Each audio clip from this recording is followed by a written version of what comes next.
삼두리와 수상한 호랑이 스님 시작합니다. 옛날 한옛날 강원도 어느 마을에 삼두리라는 아이가 살고 있었어요. 삼두리는 매일 나무를 주우러 산에 가야 합니다. 오늘따라 삼두리는 나무하러 가기 싫었습니다. 엄마에게 투정을 부리다 머리통을 한 대 쥐어 박힌 후에야 터덜터덜 집을 나섰어요. 오늘따라 너무 심술이 났어요. 가뜩이나 꾀가 났는데 얻어맞기까지 했으니까요. 삼두리는 산에 도착해서 땔감으로 쓸 나뭇가지를 주우러 다닙니다. 지게에 한가득 담아가야 했어요. 나뭇가지를 심드렁하게 주워 담던 삼두리는 문득 누군가 계속 뒤따라오는 느낌을 받았어요. 뒤를 휙 돌아봤어요. 아무도 없었죠. 삼두리는 잘못 들었나 보다 생각하고 다시 나무를 주웠어요. 나무를 줍다가 뾰족한 나뭇가지에 손이 긁혔어요. 아얏! 하고 소리를 내었더니 아프겠다 하는 소리가 들릴 듯 말 듯 들려왔어요. 삼두리는 사방을 두리번거렸지만 사람은커녕 오늘따라 흔한 새소리도 들리지 않았어요. 삼두리는 그 목소리가 다시 들려오는 걸 놓칠까봐 발자국 소리를 죽인 채 걸었어요. 살금살금 커다란 나무가 잘려진 나무 밑동으로 가서 앉았어요. 아무리 기다리고 주의를 기울여도 더 이상 그 목소리는 들려오지 않았어요. 삼두리는 앉은 김에 나무 밑둥에 등을 기대고 저 아래 마을을 보았어요. 저 멀리 삼두리 집이 보이고 그 옆에는 이 마을 제일 가는 부자 김대감님 댁의 검은 기와장이 보여요. 삼두리는 김대감님 댁의 효성도련님이 항상 부러웠어요. 나무 주우러 가지 않아도 되고 매일 맛있는 반찬에 글 공부나 하면 되는 효성도련님.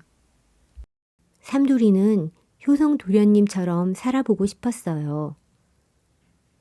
효성도련님이 글을 읽는 모습이 너무 부러웠거든요. 이런저런 상상으로 꾀를 부리던 삼두리는 갑자기 화가 난 엄마의 얼굴을 떠올리며 벌떡 일어나서 나무를 하기 시작했어요. 지게 한가득 나무를 한 삼두리는 얼른 대감마님 댁으로 발길을 돌립니다. 엄마랑 아빠는 김대감님 댁에 일을 하러 가기 때문에 삼두리도 그곳에서 하루를 보내곤 하지요. 삼두리는 지게를 내려놓고 대감님 댁의 부엌으로 갑니다. 엄마, 다녀왔어요. 왜 이렇게 늦었어? 삼두리는 엄마의 핀잔에 입을 삐죽대며 마당으로 갑니다. 괜히 마당에서 노는 닭들을 쫓아냅니다. 닭들이 꼬꾸댁하며 삼두리를 피합니다. 삼두라! 네, 도련님. 어서 들어오너라. 도련님 방으로 들어간 삼두리는 아랫목에 앉습니다. 도련님은 상자에서 떡을 하나 꺼내어 삼두리에게 줍니다. 어서 먹거라. 삼두리는 얼른 떡을 받아 한 입 베어 뭅니다. 도련님이 그 모습을 보고 빙그레 웃고 있습니다. 떡 하나로 마음이 어루만져진 듯이 삼두리도 함께 웃습니다. 삼두리와 효성이는 대문 밖 길목에서 팽이치기를 하고 있었습니다. 지나가던 스님이 효성이에게 말합니다. 허허, 호랑이에게 물려갈 상이다. 스님은 효성이의 얼굴부터 발끝까지 매서운 눈으로 훑어보더니 휙 지나가 버립니다. 스님! 하고 삼돌이가 스님을 불러 세웠습니다. 그게 무슨 말씀이세요? 너도 조심하거라. 옆에 있으면 변을 같이 당할 수 있어. 스님, 그러면 방법을 알려주셔야죠. 삼돌이는 스님을 놓칠세라 법복을 꼭 붙잡았어요. 스님을 놓치면 끝이다라는 심정이었어요. 삼돌이의 눈빛이 간절합니다. 효성도련님이 호랑이에게 물려갈 거라니 상상도 못할 이야기입니다. 삼돌이와 효성이는 스님을 억지로 끌고 대감님 댁으로 갑니다. 삼돌이와 효성이는 대감님과 마님에게 자초지종을 전합니다. 대감마님과 스님은 한참을 이야기를 나누었습니다. 스님이 돌아가고 집안엔 큰 일을 맞은 것처럼 정적이 돕니다. 그날 밤 삼돌이 어머니와 아버지는 대감마님에게 불려갑니다. 집으로 돌아와서 아버지가 말했어요. 삼돌아, 효성도련님이 아무래도 절에 가서 한계절을 지내고 오셔야겠다는구나. 그런데 대감마님이 너를 딸려 보내면 어떤가 하고 물어왔어. 네 생각은 어떠냐? 아버지는 걱정이 가득한 얼굴로 삼돌이에게 묻습니다. 네, 저도 같이 갈게요. 삼돌이는 속으로 좀 무섭긴 했지만 한편으로는 신이 났어요. 이제 아침마다 나무를 하러 가지 않아도 되고 엄마 잔소리를 듣지 않아도 되니까요. 삼돌이는 은근히 절에 가게 된 상황이 기대가 되었어요. 다음 날 아침 삼돌이와 효성이는 스님과 함께 절로 떠납니다. 둘 다 옷가지를 넣은 보찜을 메고 어머니가 간식거리로 챙겨주신 떡을 저고리 주머니에 넣습니다. 산길로 접어드는데 나무하러 갔을 때 들렸던 소리가 들립니다. 삼돌아, 조심해야 해. 삼돌이는 두리번거립니다. 아무도 없었어요. 이상하다 생각하며 다시 걸었습니다. 넌 혼자서 뭘 중얼거리는 거야? 효성도련님이 묻습니다. 삼돌이는 효성도련님 귓속에 대고 속삭입니다. 어제부터 자꾸 낯선 목소리가 들려요. 뭐야? 효성은 어이없고 웃기다는 듯이 피식 웃습니다. 정말이라니까요. 삼돌이는 자신을 믿어주지 않는 효성도련님이 야속했습니다. 하지만 삼돌이 자신도 이런 경우라면 믿을 수가 없겠다는 생각을 했어요. 주막에 도착했어요. 스님은 삼돌이와 효성이에게 국밥을 시켜주고 자신은 막걸리 한 잔만을 시키고 웬일인지 다른 음식들은 일절 손에 대지 않았습니다. 스님은 막걸리를 벌컥벌컥 한 번에 다 마신 후 컥 하고 트림을 하더니 이내 막걸리 한 잔을 더 시켜 마십니다. 잠시 후 스님은 막걸리에 취해 마루에 누워 잠을 잡니다. 스님이 자는 동안 삼돌이와 효성이는 마당에서 팽이를 꺼내놓고 놀고 있었어요. 삼돌아, 삼돌아. 이번에는 좀 더 선명하게 부르는 소리가 들립니다. 저 스님은 호랑이야. 호랑이가 스님으로 둔갑한 거야. 조심해야 해. 삼돌이는 스님이 못 듣게 저만큼 떨어진 곳으로 효성도련님을 데리고 갑니다. 효성이에게 자신에게 들리는 말을 이야기해 줬어요. 효성이는 못 믿는 눈치입니다. 그때 또 소리가 들려왔어요. 효성이가 못 믿으면 너라도 도망가야 해. 그럴 수는 없지. 삼돌이가 혼잣말처럼 했어요. 뭐라고? 효성도련님이 물었습니다. 목소리가 나 혼자라도 도망을 가라고 해서 안 된다고 했어요. 이번에는 효성이 아까와는 다르게 사뭇 진지한 눈빛으로 바라봅니다. 목소리는 계속해서 말합니다. 저 스님은 100년 묵은 호랑이야. 아이를 데려가서 또 100년의 목숨을 얻으려고 하는 거야. 삼돌이는 목소리가 들릴 때마다 효성이에게 전해줍니다. 에이, 효성이가 반신반의합니다. 그때 또 목소리가 들려옵니다. 삼돌아, 주머니에 떡을 만져봐. 주머니의 떡을 만지자 벌써 식었어야 할 떡이 방금 쪄낸 듯이 아직도 뜨끈뜨끈합니다. 목소리가 말합니다. 삼돌아, 떡 냄새를 맡아봐. 삼돌이는 목소리가 시키는 대로 떡 냄새를 맡아봅니다. 떡에서는 외양간에 있는 소들에게서 나는 냄새와 비슷한 냄새가 납니다. 이게 뭐야? 삼돌이는 당황해서 허공에 대고 말합니다. 보이지 않는 목소리에게 말을 하는 것이었죠. 목소리가 다시 들려옵니다. 호랑이가 떡에 주문을 걸어서 그래. 혹시 너희가 도망갈까봐 자기가 자는 동안 시간을 멈추는 마법을 떡에 걸어놓은 거야. 삼돌이는 효성이에게 목소리가 한 말을 전하며 떡을 건네줍니다.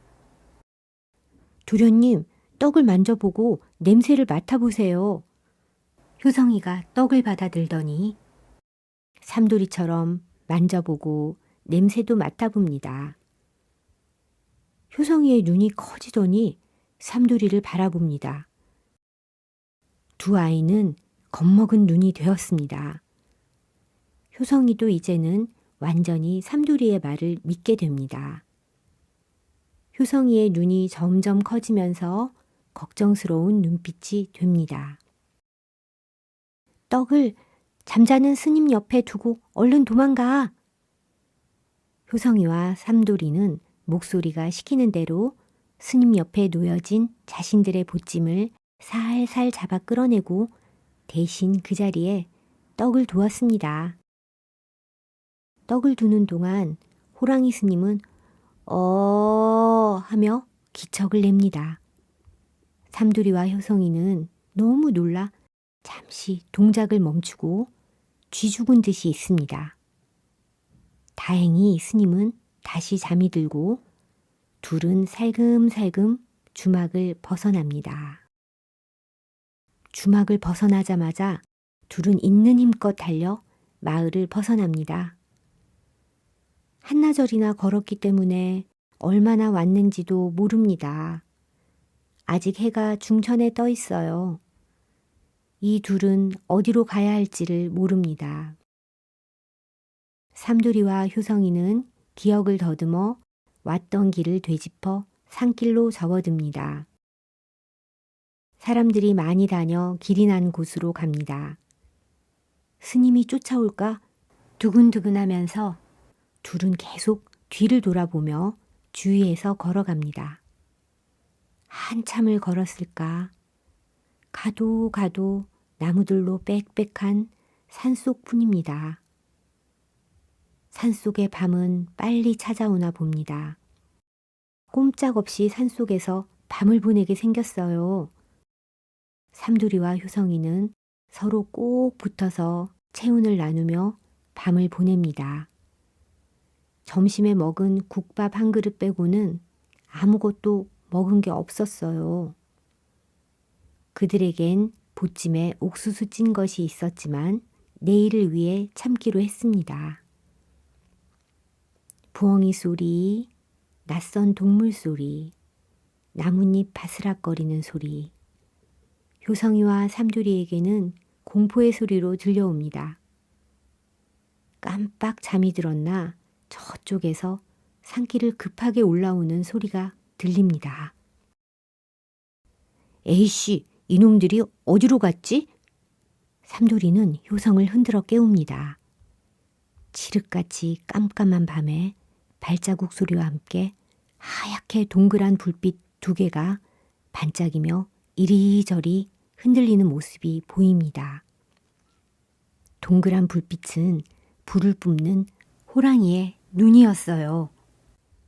삼두리와 효성이는 호랑이가 둔갑한 스님이라는 걸 바로 알아차렸습니다. 조용히 바닥에 엎드리고 숨을 참아요.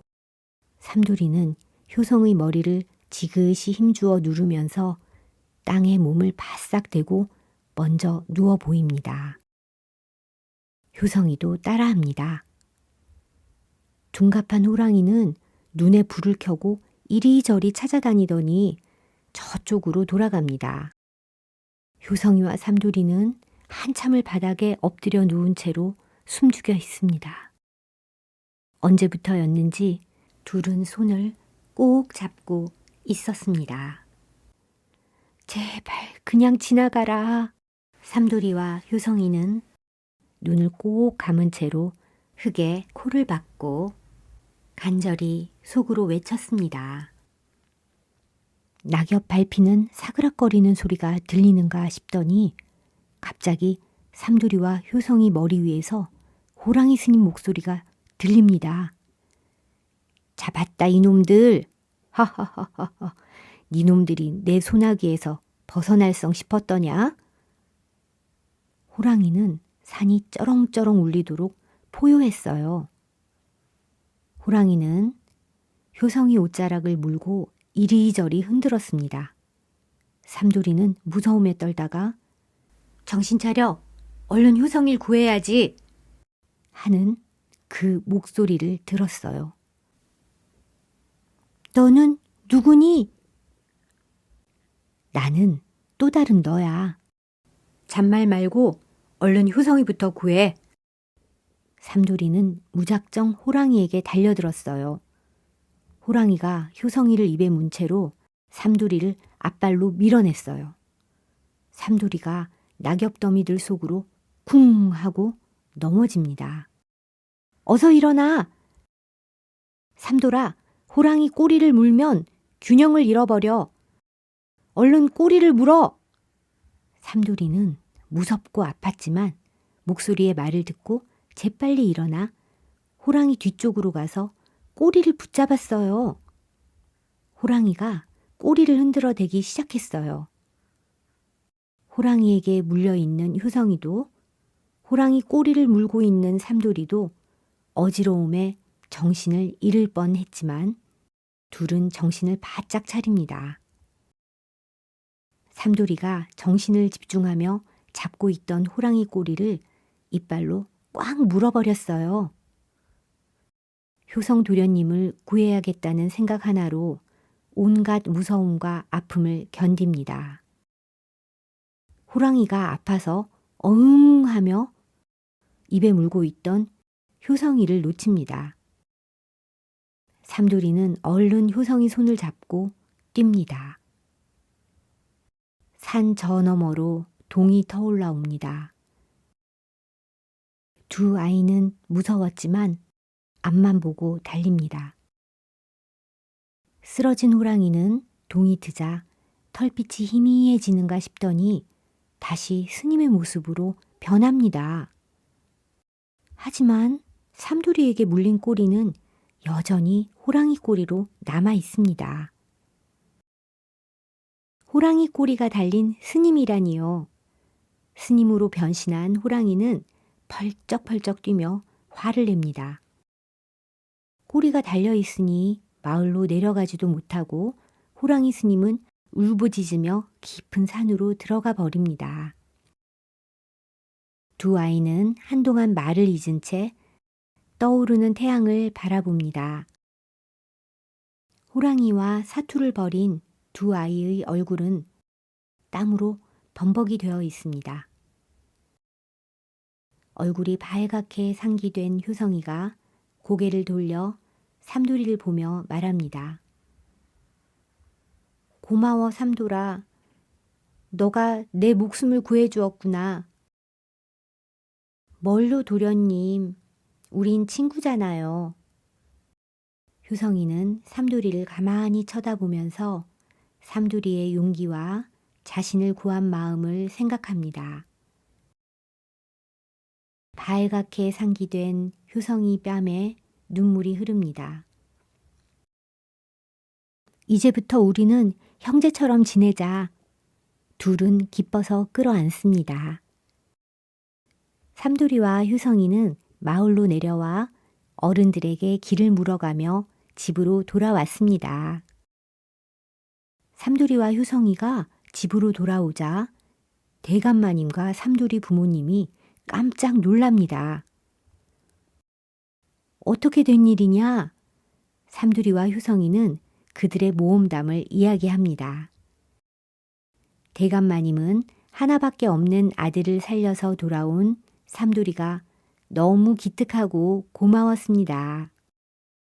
그 선물로 삼돌이 부모님에게 아늑하게 지낼 수 있는 집을 마련해 주기로 했습니다. 삼돌아, 너의 소원이 무엇이냐?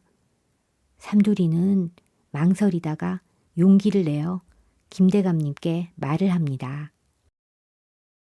저는 효성도련님처럼 글 공부를 하고 싶습니다. 대감마님은 잠시 생각하시더니 그래, 너는 오늘부터 우리 효성이와 함께 서당에 다니도록 하거라. 효성이와 삼돌이는 얼싸안고 기뻐합니다.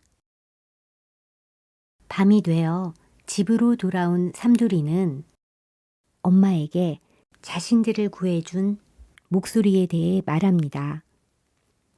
엄마는 놀란 토끼 눈을 하시더니 삼돌아, 사실은 너에게는 쌍둥이 형이 있었단다. 태어나자마자 목숨을 잃었어. 우리는 그때 묘지를 마련할 돈이 없었기 때문에 내 형을 뒷산에 묻었단다. 제가 나무하러 다니는 바로 그 산이에요? 그래.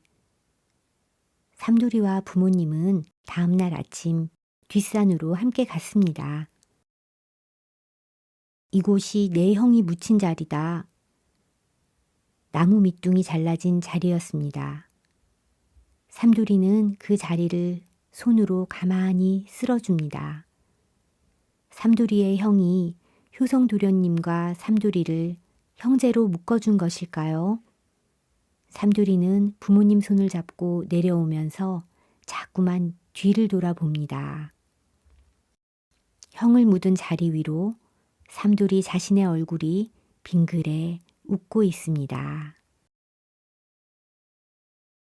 약재상 창고의 비밀. 삼돌아! 삼돌아! 효성이가 숨이 넘어갈 듯이 삼돌이네 집 마당으로 뛰어들어와 삼돌이를 부릅니다. 삼돌이는 방문을 열고 엉거주춤 걸어 나옵니다. 네, 도련님, 무슨 일이에요? 삼돌아, 큰일 났다. 연우가 없어졌어. 송대감댁 연우 도련님이요? 그래, 지금 동네가 난리가 났어. 우리 아버지가 얼른 너를 데려오래. 가보자. 효성이는 삼돌이 손을 끌고 송대감님 댁으로 달려갑니다. 도련님, 연우 도련님이 어떻게 없어졌다는 거예요? 오늘 아침 먹고 나가서 여태 돌아오지 않았다는 거야. 하인들이 온 동네를 다 뒤져봐도 없대. 어디서 놀고 계시는 것 아니에요? 연우가 점심을 안 먹고 놀 애는 아니잖아. 연우가 배고픈 걸 어떻게 참아? 그러게요. 지금 벌써 3시인데요. 삼돌이와 효성이는 송대감님 댁 마당으로 들어갑니다. 마당에는 송대감님과 효성의 아버지인 김대감님이 걱정스러운 표정으로 서성이며 이야기를 주고받고 있었습니다. 하인들은 연우도령을 찾으러 나갔는지 보이지 않고 동네 어른들만 몇 분이 모여 있습니다.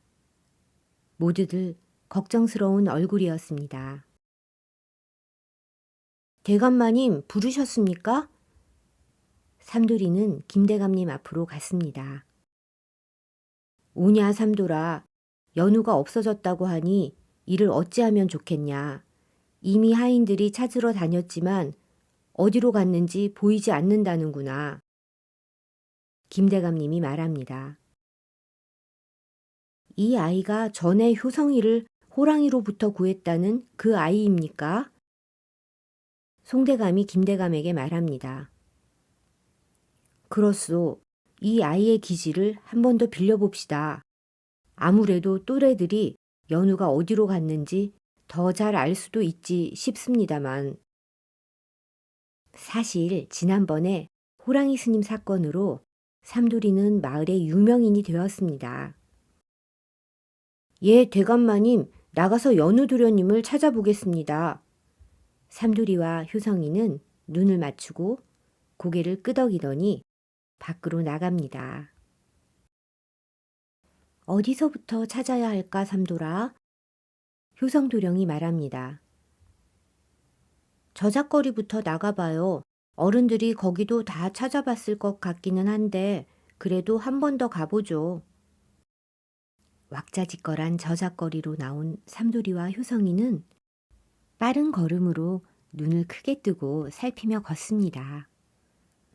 골목마다 살펴보고 저작거리 뒤편을 살펴보아도 연우도령은 보이지 않습니다. 한참을 찾아 헤매던 삼돌이와 효성이는 철순이와 그 패거리들을 만납니다. 니들 연우도련님 못 봤니? 아니, 못 봤는데. 철순이 대답 뒤로 패거리 중 한 명이 말합니다. 연우도령? 아까 저쪽 약재상 뒤편에서 기웃거리던데. 그게 언제인데? 점심 먹고 금방이니까 1시쯤 되었을걸. 그래, 알았어. 고맙다. 삼돌이와 효성이는 약재상으로 걸음을 재촉합니다. 어르신, 혹시 연우도령 못 보셨어요? 아니, 못 봤다. 무슨 일이냐? 연우도령이 없어졌대요. 에이, 어디서 놀고 있겠지. 아니면 저작거리 엿장수한테나 떡가게 가보지 그러니. 예, 알겠습니다. 삼돌이와 효성이는 떡집에 가서 연우도령이 왔는지 물어봅니다. 아침나절 들렀다는 이야기를 듣고 엿장수 아저씨에게로 갑니다. 아저씨, 연우도령 보셨어요? 봤지. 언제쯤이요? 아침나절 왔다가 엿 하나 다 들고 약재상에 약 들여놓는 약초쟁이가 지나가니까 뒤따라가는 것 같던데. 감사합니다. 엿 2개 주세요. 효성이 엿 2개를 사서 삼돌이와 먹으면서 갑니다. 그때 목소리가 들려옵니다. 삼돌아, 연우도 엿을 먹었다지? 연우가 먹는 걸 좋아하잖아. 잘 생각해봐. 효성도련님, 쌍둥이 형 목소리가 알려주는데 연우도령이 먹는 걸 좋아하니 잘 생각해 보라는데요. 그래? 먹는 걸 좋아한다 해서 힌트를 얻으라는 뜻이겠지? 맞아요, 도련님. 연우도련님이 약초상을 따라갔다고 했잖아요. 혹시 개코인 연우도련님이 약초쟁이 보따리에서 나는 맛있는 냄새를 맡은 거 아닐까요? 뭐라고? 그래. 연우라면 가능한 일이지. 냄새 하나는 기가 막히게 잘 맡고 특히 음식 냄새를 맡는 데는 천재적이니까. 약초쟁이 주머니나 보따리 같은 데 넣어둔 음식 냄새를 맡고 쫓아간 게 아닐까요? 그렇다면 약재상 어르신이 약초쟁이를 따라온 연우를 보았겠지. 그러네요. 아유, 정말 연우도련님은 어디로 간 거야? 그러니까. 효성이와 삼돌이는 길거리에서 엿을 먹으며 서로 바라보고 있었습니다. 아! 아까 철순이 패거리 아이가 약재상 뒤편에서 보았다고 했잖아. 효성이 말합니다. 그렇죠. 철순이 패거리가 약재상에서 보았다고 했고 엿장수 아저씨는 약초쟁이를 연우도련님이 따라갔다고 했고 그런데 약재상 아저씨는 연우도련님을 못 봤다고 했으니 문제의 지점은 약재상이 맞네요. 우리 약재상 뒤편으로 가봐요, 도련님. 삼돌이와 효성이는 약재상으로 향합니다. 다시 약재상으로 돌아온 삼돌이와 효성이는 약재상 뒤편으로 갑니다. 둘은 마치 관아의 나졸들처럼 신중하게 눈썹을 치켜 올려가며 수색을 합니다. 약재상 뒤편에는 문이 하나 더 있었는데 아마 약재를 보관하는 창고 같았습니다. 둘은 나무 문의 문틈 사이로 창고 안쪽을 살펴봅니다. 창고 안쪽이 어두워서 잘 보이지 않았지만 삼돌이는 연우도련님 하고 작은 목소리로 불러봅니다. 아무 소리가 들리지 않자 삼돌이와 효성이는 돌아섭니다. 여기도 없나 봐요. 이 말이 떨어지기가 무섭게 낮게 쿵쿵 하는 소리가 들립니다.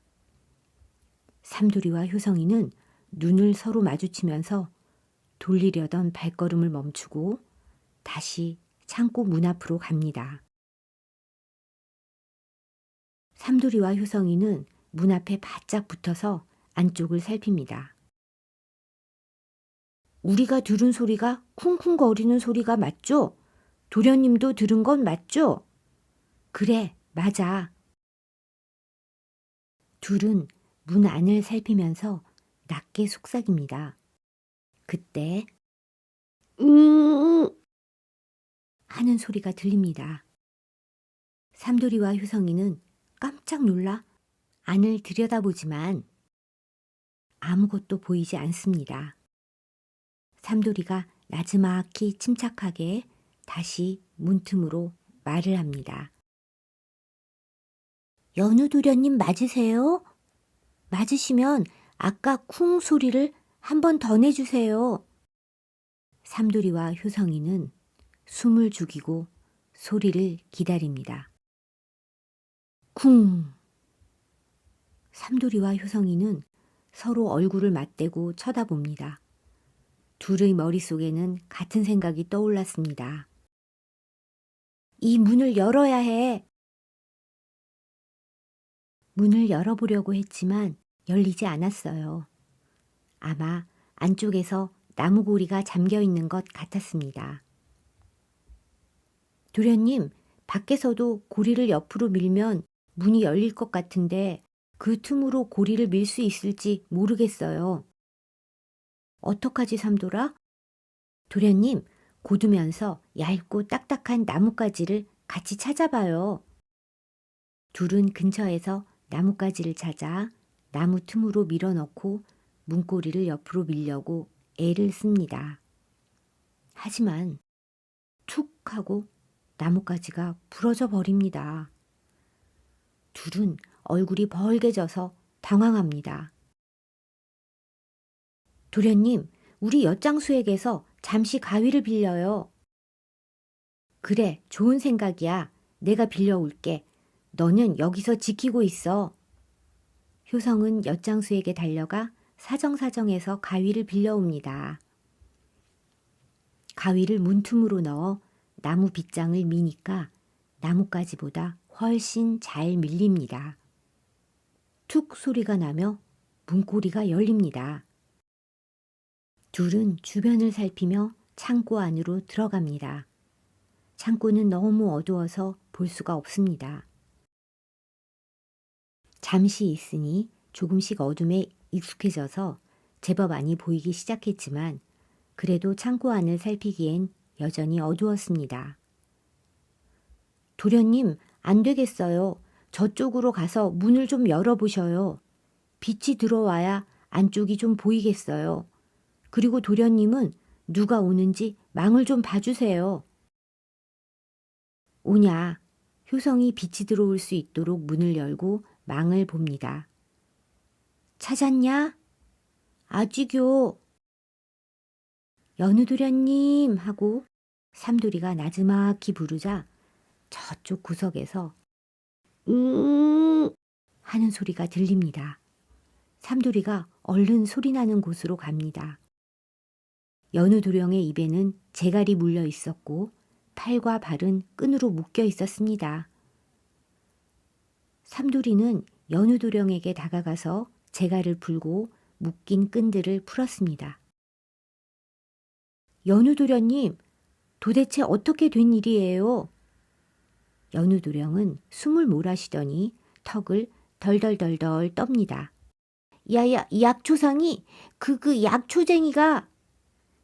일단 얼른 나가요. 연우도령과 삼돌이는 문 앞에서 망보던 효성도령과 함께 창고 밖으로 나갑니다. 셋이 저작거리로 나가려는 순간 쌍둥이 형 목소리가 들립니다. 안 돼. 약재상이 한패일지 몰라. 약재상 앞으로 지나가면 안 돼. 안 돼요. 약재상 앞으로 가면 안 돼요. 뒤로 돌아가요. 삼돌이와 효성도령은 놀란 연우도령을 부축해서 저잣거리 뒤편의 개울가 아래로 내려가서 집으로 갑니다. 송대감 댁으로 돌아온 셋을 보고 송대감네 식구들과 김대감은 입을 떡 벌립니다. 송대감이 말합니다. 듣던 대로 삼돌이 내가 정말 용감하고 영리하구나. 효성이도 수고했다. 어디 자초지종을 들어보자꾸나. 저는 애들 먹게 얼른 저녁 준비를 하겠어요. 연우 어머니는 하인들에게 식사 준비를 시킵니다. 송대감과 김대감, 삼돌이, 연우, 효성이는 방으로 와서 이야기를 나눕니다. 어찌된 일이냐, 연우야. 제가 저작거리에서 엿을 사 먹고 있는데 약초쟁이가 나타났어요. 제가 모두들 아시다시피 개코인데. 어허, 연우야, 개코라니. 그런 경망스러운 말을 하다니. 네, 아버님. 그렇지만 아무튼 제가 개코, 아니, 냄새를 좀 잘 맡잖아요. 약초쟁이 보따리에서 달콤한 냄새, 향긋한 냄새, 온갖 냄새가 나는 거예요. 그래서 저도 모르게 따라갔어요. 그랬더니, 그런데 그 약초쟁이가 약재상 앞으로 가지 않고 창고로 가더니 짐을 풀어놓고 약재상 주인을 만나러 가는지 나가더라고요. 그래서 창고로 몰래 들어가 약초쟁이 짐을 들춰봤더니 인삼이랑 특이한 향기가 나는 붉은 가루, 매운 냄새가 나는 까만 가루 같은 못 보던 것들이 있었어요.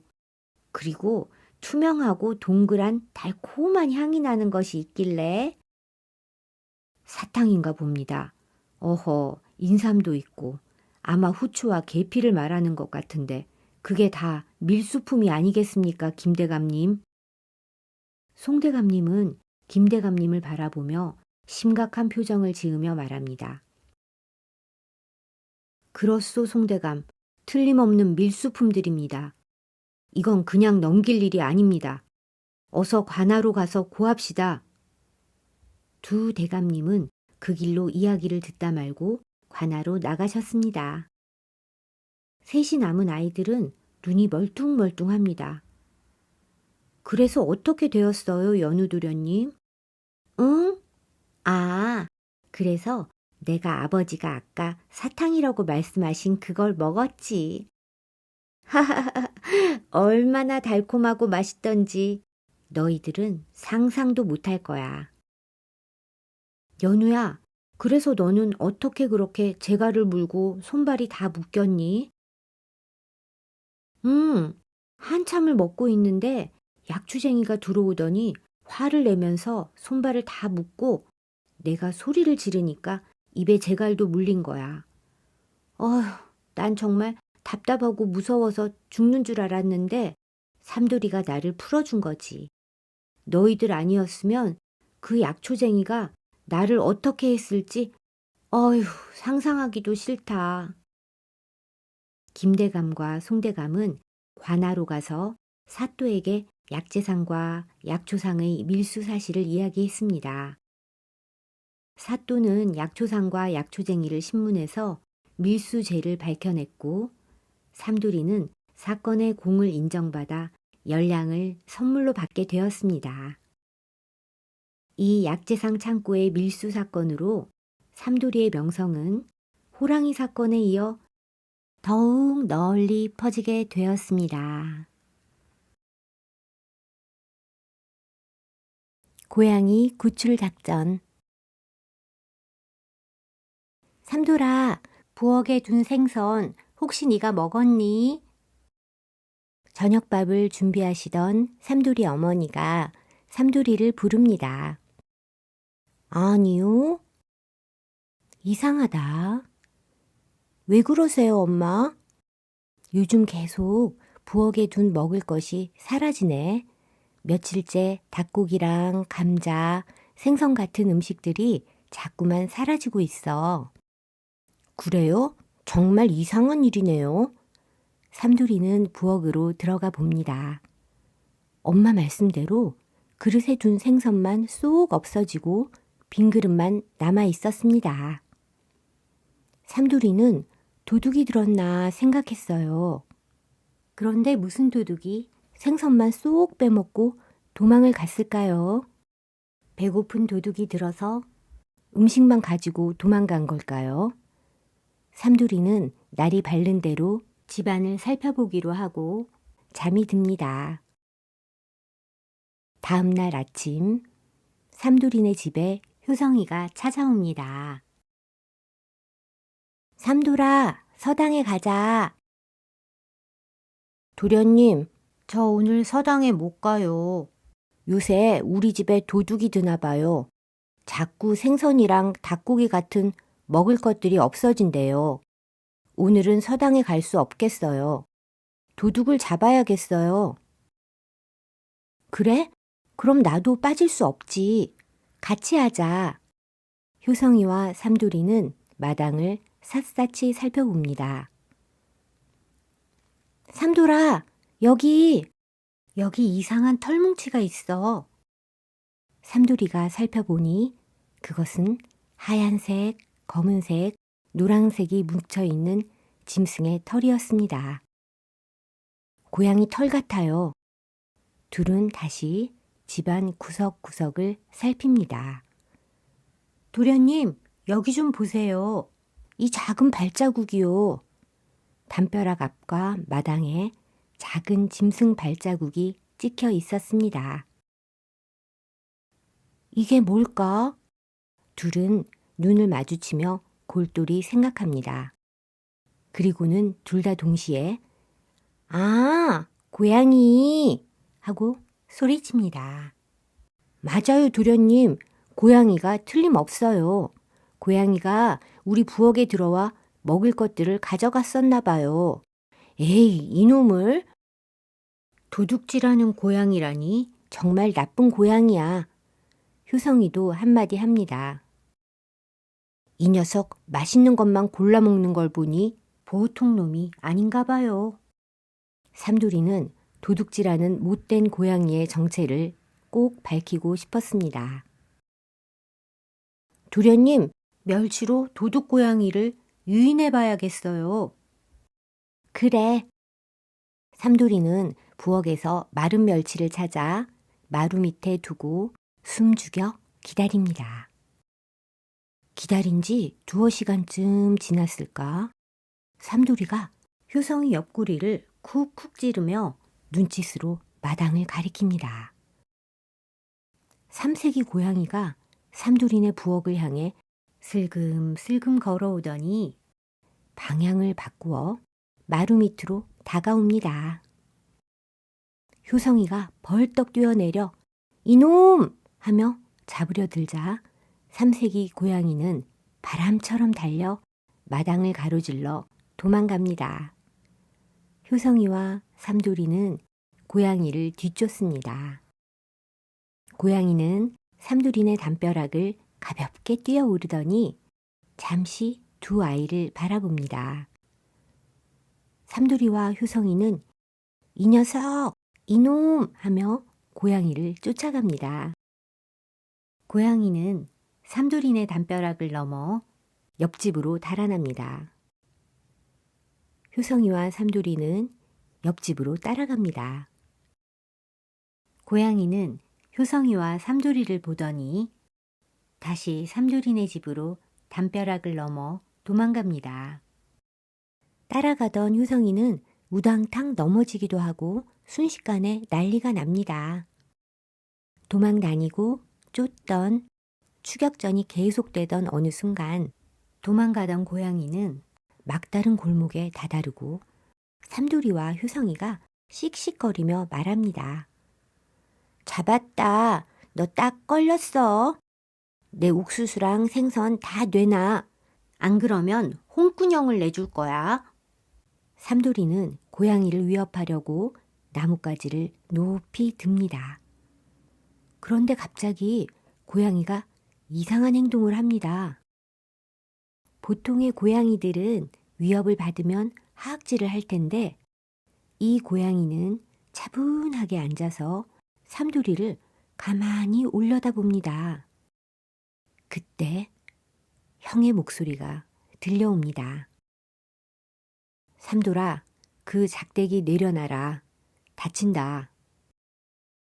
너무나 친근하고 그리운 말투. 호랑이 스님과의 싸움에서 삼돌이를 도왔던 그 목소리가 다시 들려온 것입니다. 삼돌이는 다시 고양이를 바라봅니다. 고양이의 눈이 고양이의 것이 아니었어요. 이 순간 삼돌이는 아직 몰랐습니다.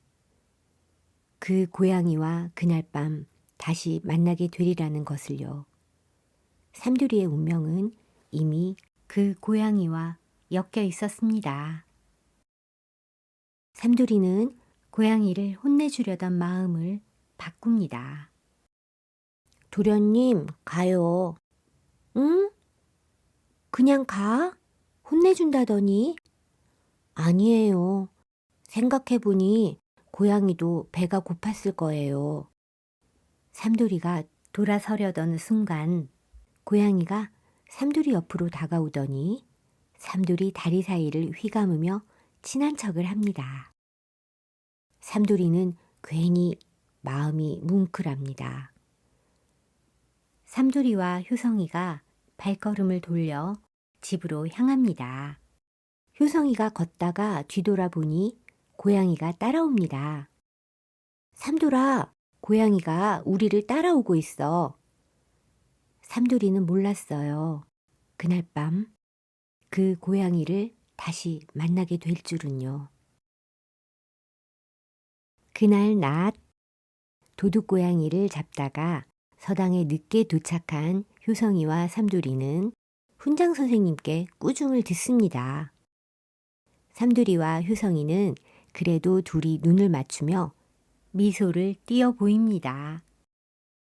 서당 공부를 다 마치고 효성이와 삼돌이는 서당 마당으로 나옵니다. 삼돌아, 오늘은 우리 집으로 가자. 너희 엄마가 오늘 맛있는 걸 준비해 놓으신다고 했어. 네, 도련님. 둘은 신이 나서 효성이네 집으로 갑니다. 서당 대문 앞으로 나가니 아까 그 고양이가 앉아 있습니다. 효성이와 삼돌이는 둘이 얼굴을 마주보며 어리둥절한 표정을 짓습니다. 너 안 가고 뭐 했니? 우리를 기다렸어. 효성이가 고양이에게 묻습니다. 고양이는 대답이라도 하듯이 мя우 하며 삼돌이 다리 사이를 돌아다니며 친한 척을 합니다. 도련님, 고양이가 우리랑 친하게 지내고 싶나 봐요. 하하하, 그러게 말이야. 효성이와 삼돌이는 서당을 나섭니다. 고양이도 삼돌이와 효성이를 따라 나섭니다. 효성이네 집에 돌아온 두 아이는 삼돌이 어머니가 내어주신 감자전을 맛있게 먹습니다. 낄낄거리며 서당에서 있었던 이야기를 나눕니다. 삼돌이 어머니와 아버지는 김대감님 댁 일을 다 마친 저녁이 되어 집으로 돌아갈 준비를 합니다. 삼돌아, 집에 가자. 어머니가 삼돌이를 부릅니다. 네, 하고 삼돌이가 효성 도련님 방에서 나옵니다. 방에서 나오던 삼돌이는 대문 앞에 앉아있는 고양이를 또 발견합니다. 너 아직 안 갔냐? 삼돌이가 고양이에게 말합니다. 에그, 삼돌아, 이 고양이는 뭐냐? 우리 집 부엌에서 음식을 훔쳐먹던 고양이예요. 아이고, 이런 도둑고양이구나. 아니에요. 배가 고파서 그랬던 거예요. 착한 고양이에요. 그런데 왜 저 고양이가 이곳에 있니? 모르겠어요. 아까부터 자꾸 따라다녀요. 얼른 집으로 가자. 아버지와 어머니 그리고 삼돌이는 집으로 향합니다. 고양이는 또 삼돌이를 따라갑니다. 집에 도착한 삼돌이는 저녁 식사를 하고 남은 반찬을 고양이에게 주려고 마당으로 나갔습니다. 웬일인지 고양이가 보이지 않습니다. 어디로 갔지? 삼돌이는 다시 방으로 들어오려고 합니다. 그때 형의 목소리가 또 들립니다. 삼돌아, 고양이를 구해야 돼. 빨리. 응? 어디? 어디? 고양이가 어디에 있는데? 버려진 우물가로 가봐. 어두우니까 초롱불도 잊지 말고. 삼돌이는 초롱불을 낚아채듯이 들고 대문을 열고 무작정 뛰쳐나갑니다. 삼돌이가 뛸 때마다 초롱불이 달랑거리면서 빛이 심하게 흔들립니다. 우물가에 다다랐을 때 삼돌이는 이리저리 살피며 낮에 만났던 고양이를 찾아보지만 고양이는 보이지 않습니다. 삼돌이는 야옹아! 야옹아! 부르며 고양이를 찾습니다. 그때 삼돌이의 부름에 대답이라도 하듯이 버려진 폐가의 우물 근처에서 미야옹! 하는 날카로운 고양이 소리가 들립니다. 삼돌이는 우물가로 바짝 다가가 초롱불로 우물 안을 비추어 봅니다. 그러자 삼돌이의 눈앞에는 믿을 수 없는 광경이 펼쳐집니다. 캄캄한 우물벽 난간에 고양이가 매달려 버둥거리고 있는 것이 보였어요. 삼돌이가 가져온 초롱불이 우물가 주변을 환하게 밝히고 있었어요. 그 불빛이 우물 안으로 쏟아져 들어갔어요. 그러자 매달린 고양이와 우물 속에서 꿈틀꿈틀거리는 미끈한 비늘이 불빛에 비춰져 드러났어요. 그것은 구렁이였습니다. 검고 시커먼 구렁이는 천천히 우물 안쪽 벽을 타고 올라오면서 삼순이를 향해 몸을 뻗고 있었죠.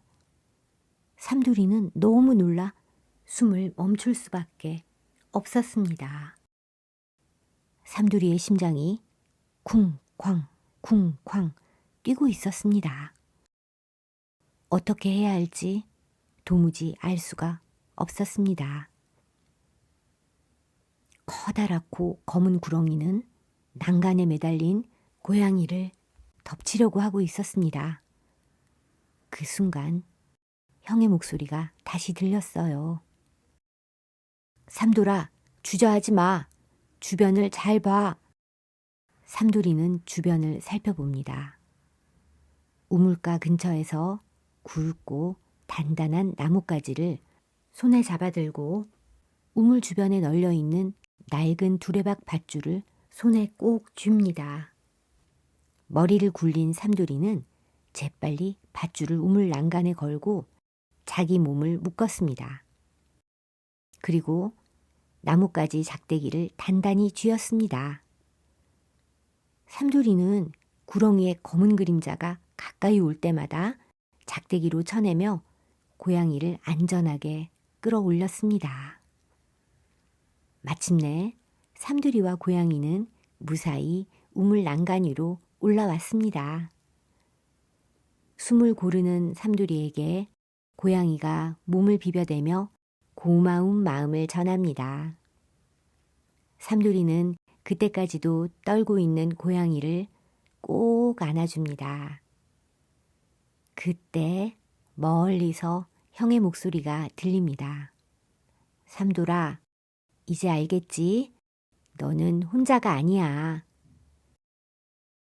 삼돌이는 입가에 미소를 지으며 고양이를 안고 집으로 돌아갑니다. 집으로 돌아온 삼돌이는 고양이에게 멸치 말린 것과 생선머리 남긴 것을 먹이로 주고 물도 마시게 해줍니다. 고양이를 방으로 데려간 삼돌이는 자신의 이불을 나누어 덮어주며 고양이를 아기처럼 보살펴 줍니다. 고양이는 삼돌이를 바라보며 작고 귀엽게 미우 미우 거립니다. 삼돌이는 밤새 잠을 못 이루며 고양이를 구출하는 데 도움을 준 형의 목소리를 기억해냅니다. 왠지 삼돌이는 마음이 든든했습니다. 형의 말대로 삼돌이는 혼자가 아닌 느낌이 들었습니다. 삼돌이는 고양이에게 이름을 지어주어야겠다는 생각이 들었습니다. 뭐가 좋을까? 야옹이? 나비? 생선을 좋아하니까 생선이라고 지을까? 고순이, 삼순이, 삼순이? 오!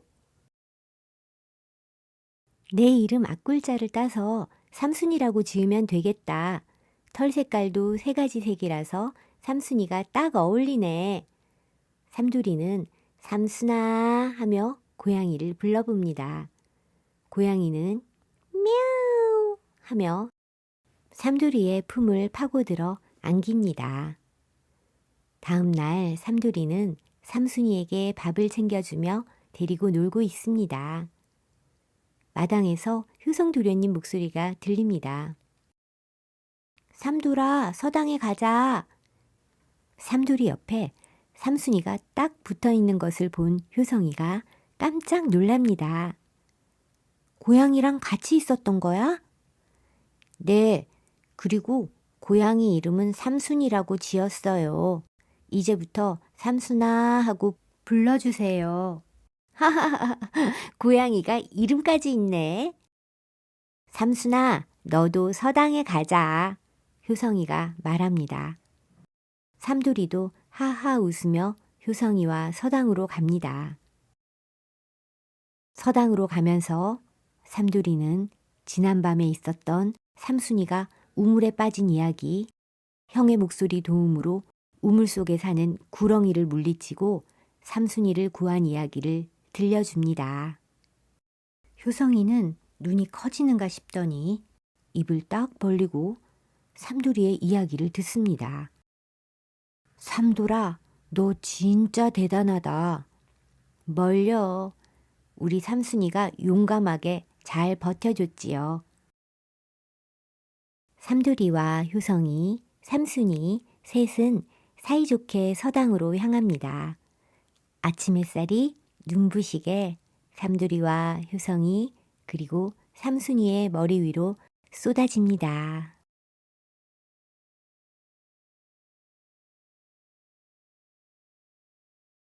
붉은 여우의 구슬. 삼돌이와 효성이는 글 공부를 마치고 신이 나서 달려 나옵니다. 서당 앞에서는 삼순이가 기다리고 있다가 미야우 하며 삼돌이와 효성이를 맞아줍니다. 셋은 효성 도련님의 집인 김대감님 댁으로 향합니다. 김대감님 댁으로 가는 길 아래쪽으로는 마을을 둘러 흐르는 시냇물이 흐르고 있었고 동네 누나들과 아주머니들이 삼삼오오 모여 빨래를 하고 있습니다. 이제 막 서당을 마친 아이들이 집으로 뛰어가며 장난을 치고 있습니다. 그런데 저만큼 앞에서 별이가 뛰어오고 있습니다. 별이는 무언가를 잃어버렸는지 이쪽 저쪽을 살피며 찾고 있었습니다. 삼돌이는 별아 하고 별이를 불러 세웠습니다. 별이는 삼돌이와 효성이를 보더니 눈에 눈물이 그렁그렁한 채로 말합니다. 효성아, 삼돌아, 나 구슬을 잃어버렸어. 집에도 없고 내가 지나온 길도 다 살펴봤는데 보이지 않아. 어떻게 생긴 구슬이니? 우리가 같이 찾아줄게. 주먹만한 구슬이야. 보라색과 초록색이 섞인 예쁜 구슬이야. 너희들이 같이 찾아줄래?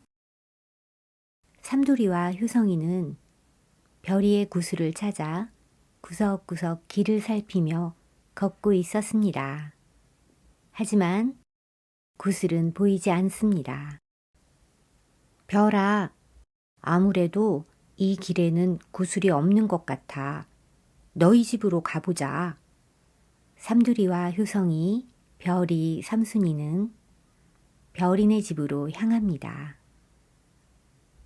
별이네 아버지는 나라에서 중국으로 사신을 보낼 때 함께 가는 통역사인 역관입니다. 별이네 집에는 자주 중국을 왕래하는 아버지 덕분에 진귀한 물건들이 가득합니다. 확대경과 꼬부랑 글씨가 써있는 서양지도, 뚜껑을 열면 향기가 나는 작은 유리병 등이 있었습니다. 모두 중국에서 사온, 중국과 서양에서 들여온 물건들이었죠. 삼돌이는 별이에게 그 구슬에 대한 이야기를 전해 듣습니다. 별이가 찾고 있던 구슬은 얼마 전에 별이 아버지가 중국에 갔을 때 시장에서 사오신 구슬이었습니다. 별이는 그 구슬이 너무나 예쁘고 마음에 들어서 주머니를 만들어 구슬을 넣고 항상 몸에 지니고 다녔습니다. 밤에는 머리맡에 두고 잠을 잤습니다. 그러다가 오늘 구슬이 사라진 것을 알고 집을 샅샅이 뒤지고 지나온 길거리를 돌아다니며 구슬을 찾았던 것입니다. 삼돌이와 효성이는 별이 방으로 가서 방안을 수색합니다. 그때 삼순이가 방 구석에서 하악질을 합니다. 아이들이 삼순이 쪽으로 가보니 거기에는 붉은색 털이 몇 개 떨어져 있었습니다. 짐승의 털 같아 보입니다. 삼돌이가 붉은색 털을 자세히 보며 도련님, 이것 좀 보세요. 이게 무슨 털일까요? 하고 묻습니다. 효성이는 글쎄 하고 대답하며 아, 전에 아버지에게서 여우에 관한 이야기를 들었는데 혹시 이건 붉은 여우 털이 아닐까? 효성이와 삼돌이, 별이는 서로 바라봅니다. 그때 별이가 말합니다. 삼돌아, 안 그래도 어젯밤에 밖에서 짐승 우는 소리가 들려서 무서워하면서 잠들었었거든. 떠돌이 개가 우는 소리인 줄 알았어. 그런데 설마 정말 여우였을까? 별이의 방입니다. 별이가 이부자리에 누워 잠을 자려고 준비 중입니다. 별이의 머리맡에는 아버지가 중국에서 사오신 구슬이 놓여 있습니다. 별이는 구슬이 너무 예뻐서 구슬에서 눈을 떼지 못합니다. 구슬은 마치 별이의 사랑스러운 눈빛에 답이라도 하듯이 보랏빛과 초록빛을 번갈아 내보이며 빛을 냅니다. 별이는 한참 동안 구슬을 바라보다가 스르륵 잠이 듭니다. 밖에서는 짐승의 우짖는 소리가 길게 들립니다. 별이가 잠이 들자 별이 방의 미닫이 문이 조심스럽게 스르륵 열립니다. 별이의 부모님이라도 들어오신 걸까요? 별이 방에 들어온 것은 놀랍게도 붉은 여우였습니다. 붉은 여우는 별이의 방을 살피더니 구슬 옆으로 다가갑니다. 붉은 여우는 구슬을 가만히 내려다보더니 알 수 없는 미소를 잠깐 짓고는 구슬을 얼른 앞발로 잡아서 입에 물었습니다. 붉은 여우는 잠시 별이의 잠자는 모습을 바라보더니 별이 방을 나갑니다. 붉은 여우는 별이 방을 나와서 산으로 접어듭니다. 온갖 산짐승 소리에 무서워하는 붉은 여우.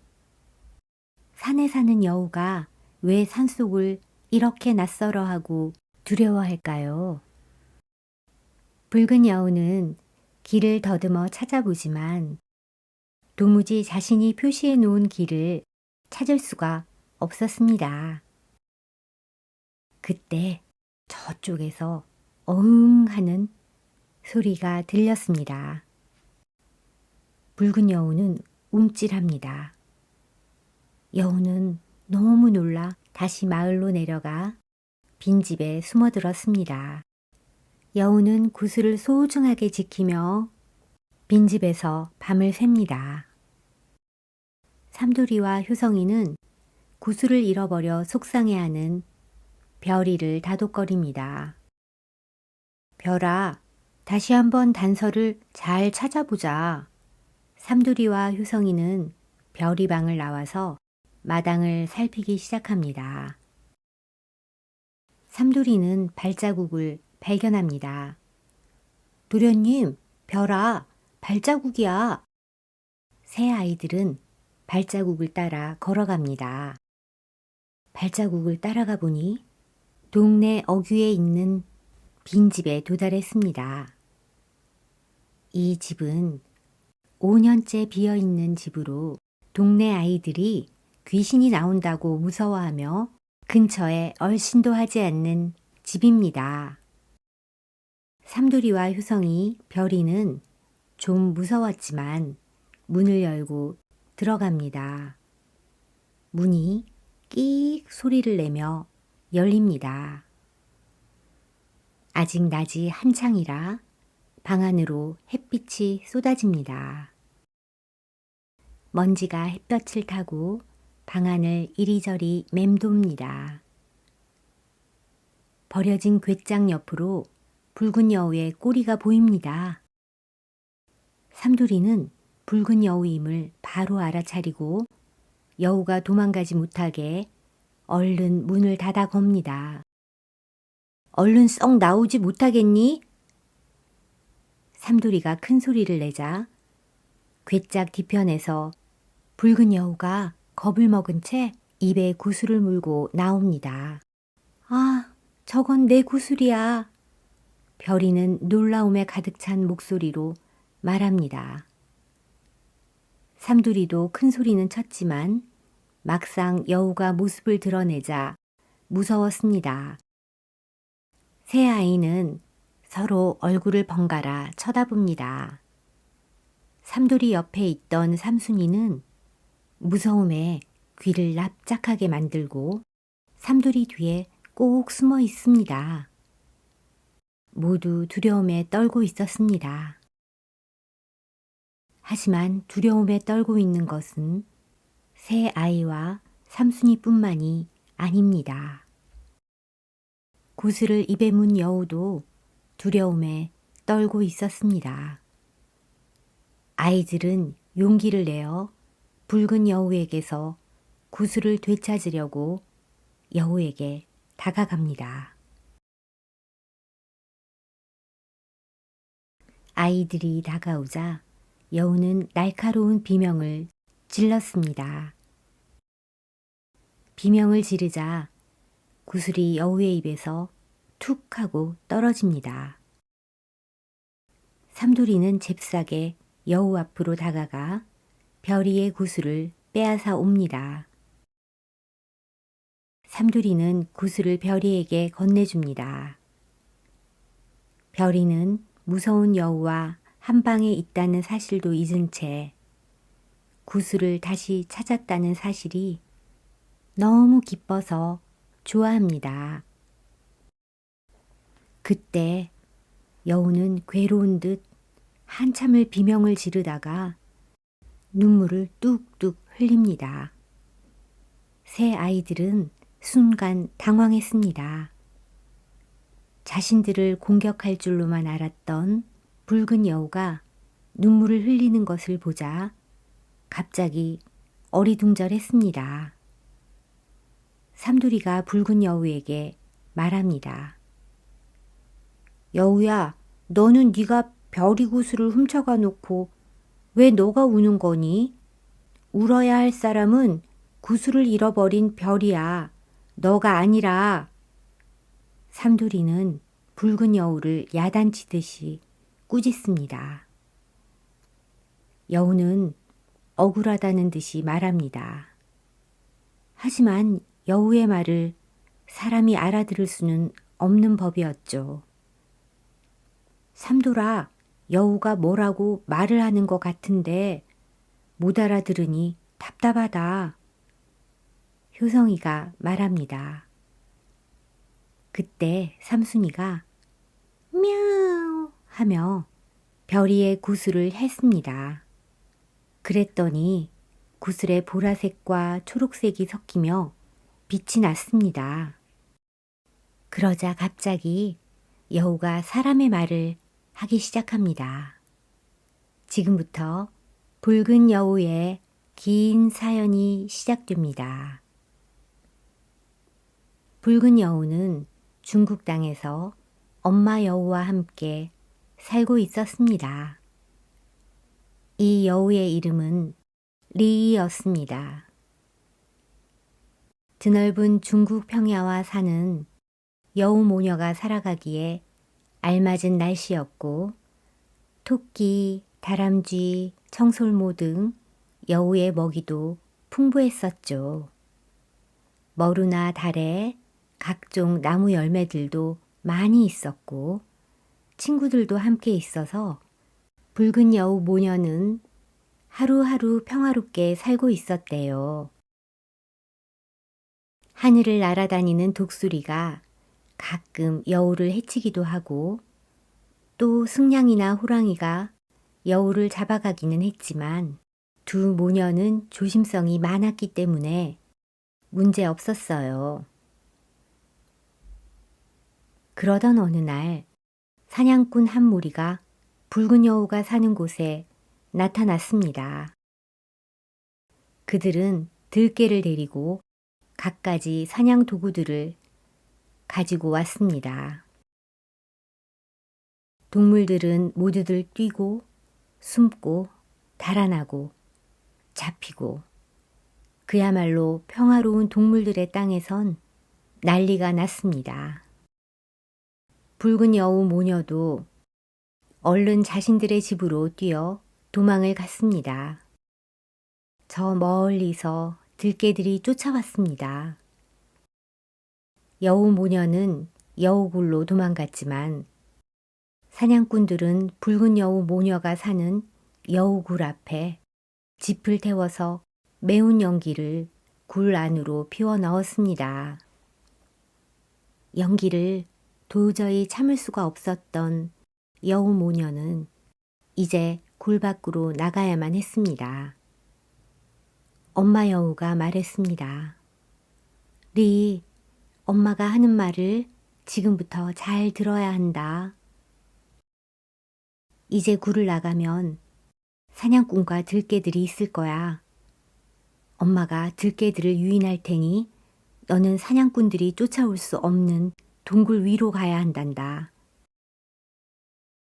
엄마가 구슬을 줄 테니 잘 가지고 있다가 저 산꼭대기 옹달샘 앞에서 만나자꾸나. 구슬이 너를 지켜줄 거야. 이 구슬은 아빠가 돌아가시면서 남긴 구슬인데 지니고 있으면 간절히 바라는 소원을 들어주는 구슬이란다. 아무렇게나 막 쓰면 안 돼. 정말 중요할 때 써야 해.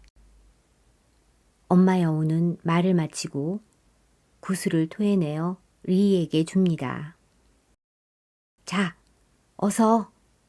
리는 엄마의 구슬을 입에 물고 엄마가 알려준 대로 동굴 위로 뛰어오릅니다.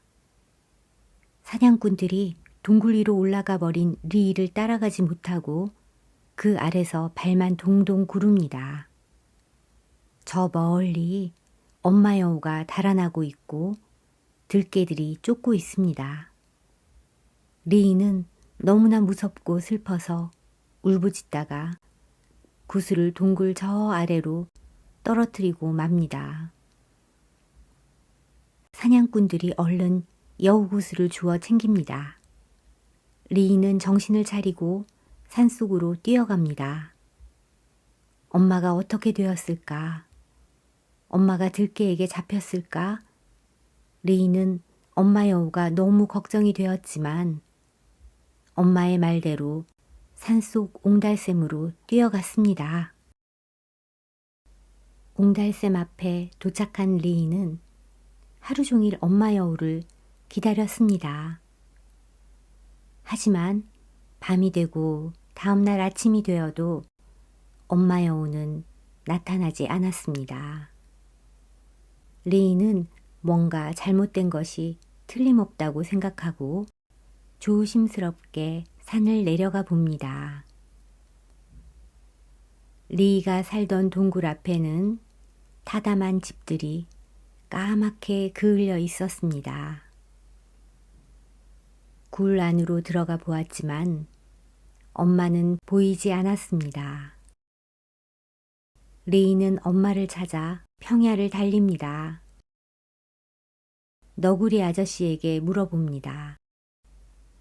아저씨, 우리 엄마 못 보셨어요? 못 봤다. 너구리 아저씨는 사냥꾼들이 다시 올지 모르니 조심해야 한다고 리에게 일러줍니다. 리가 다시 엄마를 찾아 뛰어갑니다. 얼마쯤 갔을까? 리는 흰여우 아줌마를 만납니다. 아주머니, 우리 엄마 못 보셨어요? 리야, 너희 엄마는 사냥꾼들에게 잡혀가셨어. 아마 마을의 큰 시장에서 엄마를 내놓고 팔 거야. 엄마를 잊어라. 내가 대신 너를 돌봐줄게. 리는 너무 슬퍼서 울부짖습니다. 아주머니, 그렇게 말씀해 주셔서 감사합니다. 그런데 저는 엄마를 찾으러 갈 거예요. 엄마가 남겨준 구슬도 사냥꾼이 가져갔어요. 그 구슬도 찾아야 해요. 너무 위험해, 리야. 인간들이 너를 가만두지 않을 거야. 하지만 리는 그냥 있을 수는 없었습니다. 아주머니, 저는 시장으로 가보겠어요. 리이는 발걸음을 돌립니다. 그때 흰여우 아주머니가 말합니다. 잠깐 있거라, 리이야. 그럼 들쥐에게 부탁해보자. 지금 내가 시장에 간다면 사람들 눈에 띄어서 큰 일을 당하게 될 거야. 들쥐는 날쌔고 크기가 작으니까 사람들 눈에 잘 띄지 않아. 들쥐에게 부탁해서 시장으로 가서 엄마와 구슬의 행방에 대해 알아보자. 흰여우 아주머니는 들쥐에게 부탁해서 엄마와 구슬이 어떻게 되었는지 알아봐 달라고 부탁합니다. 들쥐는 그날 아침 시장으로 갔다가 점심때가 되어서야 돌아왔습니다. 흰 여우 아줌마와 붉은 여우는 들쥐의 이야기를 듣습니다. 들쥐가 시장으로 가서 알아온 이야기는 이랬습니다. 안타깝게도 리의 엄마는 어딘가로 팔려갔고 구슬 역시 조선에서 온 남자가 딸에게 선물을 준다고 사갔다고 알려주었습니다. 리이는 그 길로 구슬을 찾으러 조선 땅 삼두리네 마을까지 온 것입니다. 붉은 여우의 이야기를 다 들은 삼두리와 효성이 별이는 눈물을 흘렸습니다. 여우야, 미안해. 너에게 소중한 구슬을 내가 가지고 있었구나. 별이는 눈물을 흘리면서 붉은 여우 리이에게 구슬을 돌려주었습니다. 여우는 리이가 막상 구슬을 돌려주자 놀랐습니다. 리이가 듣기로는 인간들은 욕심이 많고 포악해서 동물들에게 위험한 존재라고 들었기 때문입니다. 그런데 리이 눈앞에 있는 새 아이는 리이의 이야기에 눈물을 흘려주고 구슬도 돌려주는 것이에요. 리이는 혼란스러웠어요. 하지만 아빠의 유품인 구슬을 받아서 엄마를 찾아야 하기에 리이는 별이에게 구슬을 전해받습니다. 고마워. 리이가 말합니다. 삼두리가 말합니다. 리이야, 얼른 중국으로 돌아가서 엄마를 구해. 리이는 새 아이들에게 큰 절을 꾸벅하고는 중국으로 돌아가기 위해 다시 산으로 떠납니다. 리이야, 꼭 엄마를 찾아. 내가 선앙당에 가서 빌어줄게. 붉은 여우 리이는 구슬을 가지고 산으로 올라갑니다. 구슬이 있으니까 이제 여우는 길을 잘 찾아갈 것입니다. 별아, 너가 아끼던 구슬을 붉은 여우에게 주다니 너는 커다란 마음을 가진 아이야. 효성이가 말했습니다. 아니야. 리이의 구슬을 아버지가 모르고 사오셨으니까 처음부터 구슬은 붉은 여우 모녀의 것이야. 별이가 대답합니다. 삼돌이는 삼순이를 꼭 끌어안고 마음속으로 별이가 중국까지 무사히 가기를 빌었습니다. 삼순이도 삼돌이를 바라보며 미야우 하는 것을 보니 아마 붉은 여우 리이가 무사히 돌아가길 바라는 것 같습니다. 효성도련님, 별아, 우리 선앙당에 가서 리이가 중국에 무사히 가도록 빌어주자. 아이들 셋과 삼순이는 마을 입구에 있는 선앙당으로 갑니다. 선앙당에 도착한 아이들은 선앙당 앞에서 두 손을 꼭 모으며 붉은 여우 리이의 무사 귀환을 간절히 빌었습니다. 제법 오랜 시간 마음의 기도를 마친 아이들은 각자 돌을 하나씩 주워 선앙당 돌무더기에 쌓아 올립니다.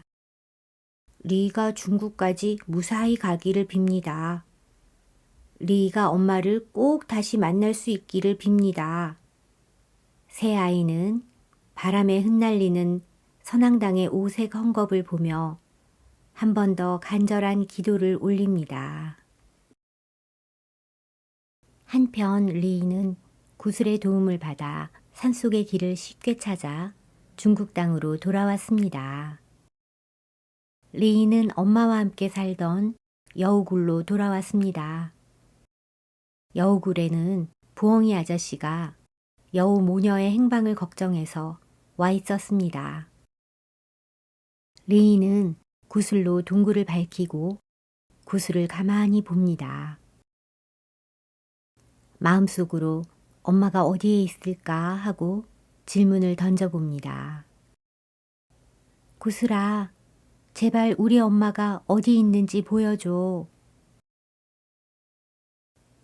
리의 간절한 목소리가 동굴에 울리자 구슬이 신비로운 보랏빛과 초록빛을 뿜어내기 시작했습니다.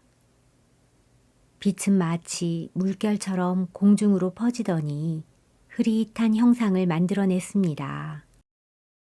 구슬의 보라색, 초록색 빛이 물처럼 흘러섞이더니 엄마가 있는 곳을 보여줍니다.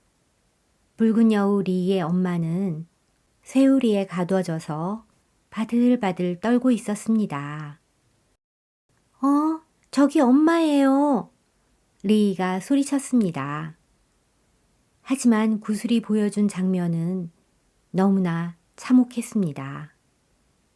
차가운 쇠창살로 둘러싸인 좁은 우리 안. 붉은 여우 엄마는 털이 헝클어진 채 구석에 웅크리고 있었습니다. 얼마나 무서웠는지 엄마는 바들바들 떨고 있었고 밥그릇은 말라 비틀어져 있었습니다. 엄마는 철장 사이로 들어오는 희미한 달빛을 보며 리의 이름을 부르는 듯 입을 달싹였습니다. 엄마가 저 차가운 곳에 갇혀 있어. 리의 눈에서 굵은 눈물방울이 뚝뚝 떨어져 구슬 위로 흘러내렸습니다. 쇠우리 주변을 자세히 보았지만 그곳이 어딘지는 알 수 없었습니다. 옆에는 지혜로운 부엉이 아저씨가 나뭇가지에 앉아 커다란 눈을 깜빡이며 리를 지켜보고 있었습니다. 그때 유심히 구슬이 보여주는 장면을 지켜보던 부엉이 아저씨가 날개를 푸드덕거리며 말했습니다. 저곳은 낯이 있구나. 쇠창살 뒤로 보이는 저 붉은 천막과 시끄러운 깃발들. 그래, 저기는 인간들이 물건을 사고 파는 큰 시장이야. 지난번 들쥐 녀석이 말했던 바로 그곳이라고. 리는 눈물을 닦으며 벌떡 일어났습니다. 엄마가 어디에 있는지 알게 된 이상 더는 울고만 있을 수 없었습니다. 부엉이 아저씨, 고마워요. 당장 흰여우 아주머니에게 가야겠어요. 리는 흰여우 아주머니에게 달려가 도움을 청합니다. 아주머니, 엄마가 있는 곳을 알았어요. 그런데 엄마가 쇠우리에 갇혀 있어요. 그래, 걱정 마라. 원숭이 아저씨가 지혜가 많으니까 방법이 있을 거야. 흰여우 아주머니와 리는 원숭이 아저씨를 찾아갑니다. 원숭이 아저씨는 자신은 손을 사람들처럼 쓸 수 있으니 쇠우리 문을 열 수 있다고 말합니다. 리와 흰여우 아주머니, 원숭이 아저씨는 인간들이 잠을 자는 밤이 되길 조용히 기다립니다. 밤이 되자 이들은 사람들이 사는 마을의 시장으로 내려갑니다. 한참을 시장을 살피던 이들은 마침내 리의 엄마를 찾아냅니다. 원숭이 아저씨가 떨리는 손으로 자물쇠 구멍을 더듬거렸습니다. 딸깍 하는 소리와 함께 문이 열리는가 싶더니 쇠사슬이 바닥에 철그렁하고 떨어지고 말았습니다. 컹, 컹, 컹. 시장 한 구석에서 잠자던 거대한 사냥개가 이빨을 드러내며 달려들었습니다. 붉은 여우 엄마는 공포에 질려 움직이지 못했습니다. 시장의 등불이 하나 둘 켜지기 시작했습니다. 거기 누구냐? 사람들의 고함 소리가 들려옵니다. 절체절명의 순간 리이는 입에 물고 있던 구슬을 사냥개 눈앞으로 획 던져 올렸습니다. 엄마, 눈 감아요. 구슬에서 눈을 뜰 수 없을 만큼 강렬한 보라색 빛이 뿜어져 나왔습니다. 사냥개와 달려오던 사람들이 눈을 가리며 주춤하는 사이 원숭이 아저씨가 소리쳤습니다. 지금이야, 뛰어! 원숭이 아저씨의 외침과 함께 리와 엄마 그리고 흰여우 아주머니는 어둠 속을 질주했습니다. 뒤에서는 사람들의 고함 소리와 사냥개의 짖는 소리가 점점 더 가까워졌습니다. 저쪽이다! 잡아라! 리의 엄마는 오랫동안 갇혀 있어서인지 다리에 힘이 풀려 자꾸만 뒤처졌습니다. 설상가상으로 그들 앞에는 높은 담벼락이 가로막고 있었습니다. 뒤에는 사냥개들이 이빨을 드러내며 들이닥치기 일보 직전이었습니다. 그때였습니다. 조선 땅 선앙당에서 삼돌이가 산신령님, 우리 리 좀 잘 봐주세요 하며 올려놓았던 돌무더기의 돌과 간절한 기도가 하늘에 닿은 것일까요? 갑자기 어디선가 휘잉 하고 거센 회오리 바람이 불어왔습니다. 그 바람은 마치 누군가 뒤에서 밀어주는 것처럼 리 일행의 몸을 가볍게 만들었습니다. 동시에 리가 물고 있던 구슬이 다시 한번 환하게 빛나며 담벼락 위로 길을 비추었습니다. 엄마, 내 등을 밟고 올라가요. 리가 소리쳤습니다. 원숭이 아저씨가 재빠르게 리의 엄마를 부축해 담벼락 위로 훌쩍 뛰어 올랐습니다. 리도 바람의 도움을 받아 가볍게 담을 넘었습니다. 사냥개들이 담벼락 밑까지 쫓아왔지만 그들은 이미 어둠 속으로 사라진 뒤였습니다. 한참을 달려 안전한 숲속에 도착한 리와 엄마는 서로를 부둥켜 안고 펑펑 울었습니다. 엄마, 다시는 헤어지지 말아요. 그래, 리야. 우리 아가 고생이 많았지. 정말 고맙다. 숲속의 밤하늘에는 별이 유난히 밝게 빛나고 있었습니다.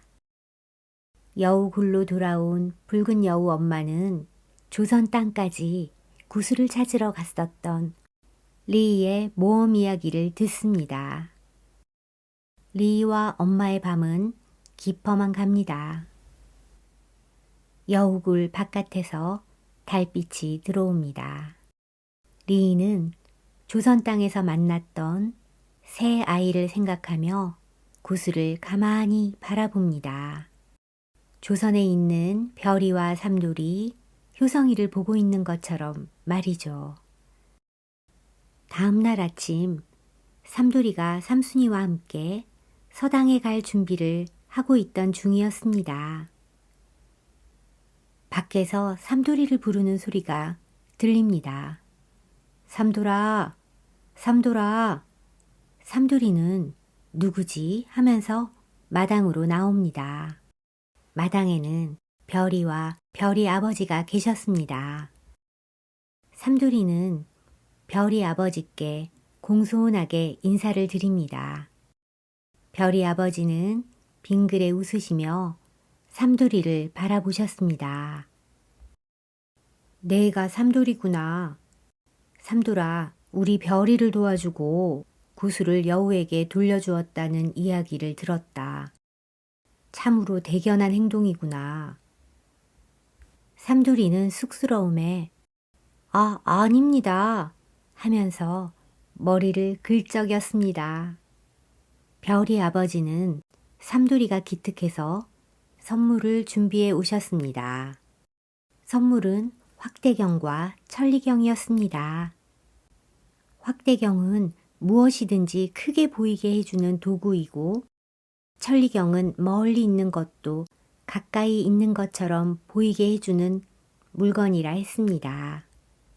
삼돌이는 이렇게 귀한 물건을 선물로 받게 된 것이 너무나 기뻤습니다. 삼돌이는 천리경을 받아들고는 신기한 듯 요리조리 살펴보았습니다. 그러더니 천리경을 눈에 대고 먼 서쪽 하늘을 바라보며 능청스럽게 소리쳤습니다. 우와, 보인다 보여. 리이가 엄마랑 밥 먹고 있어. 이야, 들쥐떼가 중국 땅을 가로질러 가네. 어라, 원숭이 아저씨가 바나나 껍질을 밟고 넘어지는 것도 보이네. 별이와 효성이는 에이, 거짓말 하며 웃음을 터뜨렸습니다. 그러자 삼돌이는 천리경을 내려놓으며 진지한 표정으로 말했습니다. 진짜야. 내 마음속에는 다 보여. 리는 이제 행복할 거야. 새 아이의 웃음소리가 맑은 아침 햇살처럼 마을에 퍼졌습니다. 저 멀리 중국 땅 여우굴에서도 엄마 품에 안긴 리가 편안하게 잠들고 있었습니다.